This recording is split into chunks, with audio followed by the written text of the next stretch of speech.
Romawi 3, penuntut umum tidak mendasarkan tuntutannya pada fakta persidangan, melainkan pada asumsi-asumsi sehingga tuntutan tersebut harus ditolak.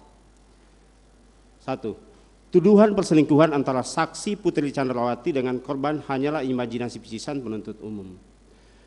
Dalam surat tuntutan penuntut umum halaman 401 angka 1 dan halaman 402 sampai dengan halaman 403 angka 8 menyatakan terjadinya peristiwa di Magelang antara terdakwa dengan korban didasarkan pada dalil adanya perselingkuhan antara saksi Putri Chandrawati dengan korban.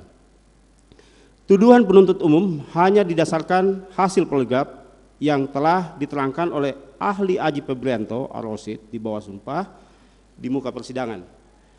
Penuntut umum menggunakan hasil poligraf yang menunjukkan saksi Putri Chandrawati berbohong berselingkuh dengan korban. Namun hasil poligraf tersebut telah diuji di muka persidangan berdasarkan keterangan ahli Aji Febrianto selaku ahli poligraf di bawah sumpah pada tanggal 14 Desember 2022 yang menyatakan pertanyaan tes poligraf yang diajukan kepada saksi Putri Chandrawati merupakan pesanan dari saudara Wira selaku Kasubdit 1 di Tipidum sebagai penyidik dengan pertanyaan titipan, apakah saksi Putri Chandrawati berselingkuh dengan korban? Pertanyaan tersebut tidak relevan dengan perkara akuo. Selain itu, ahli pada saat melakukan pemeriksaan tidak diberikan kewenangan untuk menyusun pertanyaan sebagaimana yang seharusnya dia lakukan dalam melakukan tes poligraf. Di samping itu, ahli poligraf Aji Febrianto juga membenarkan saksi Putri Chandrawati sempat menangis saat diminta menceritakan kejadian di Magelang pada tanggal 7 Juli 2022.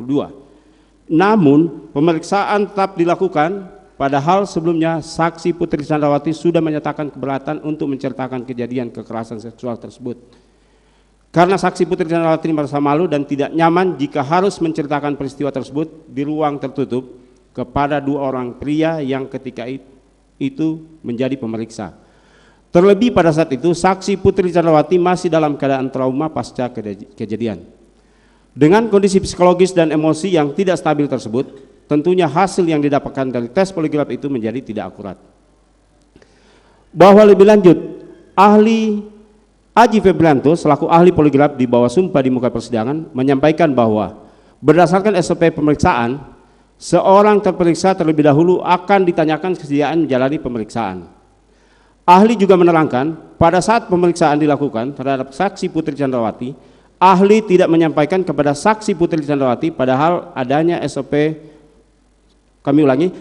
adanya SOP pemeriksaan tes poligraf bahwa terperiksa dapat menolak diperiksa di tengah jalannya pemeriksaan.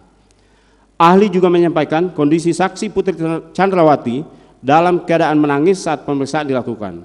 Hal tersebut menunjukkan saksi Putri Chandrawati berada dalam keadaan tertekan saat tes poligraf dilakukan.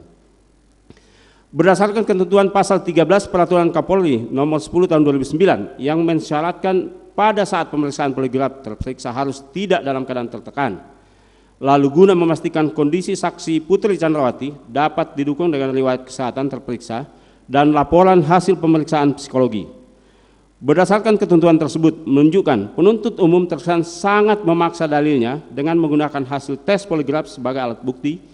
Padahal hasil tes poligraf tersebut didapat dengan cara yang bertentangan dengan ketentuan peraturan perundang-undangan. Bahwa terkait dengan pernyataan terdakwa yang disampaikan dalam persidangan yang menyatakan, ibu harus lapor bapak, jangan sampai ini menjadi duri dalam rumah tangga.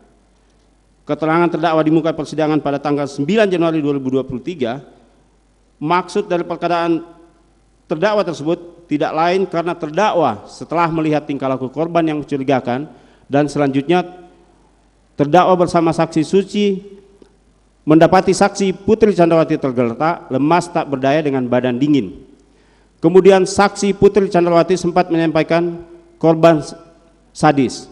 Maka terdakwa meyakini telah terjadi kekerasan terhadap Putri Chandrawati yang dilakukan oleh korban sehingga hal tersebut harus dilaporkan kepada Ferdi Sambo.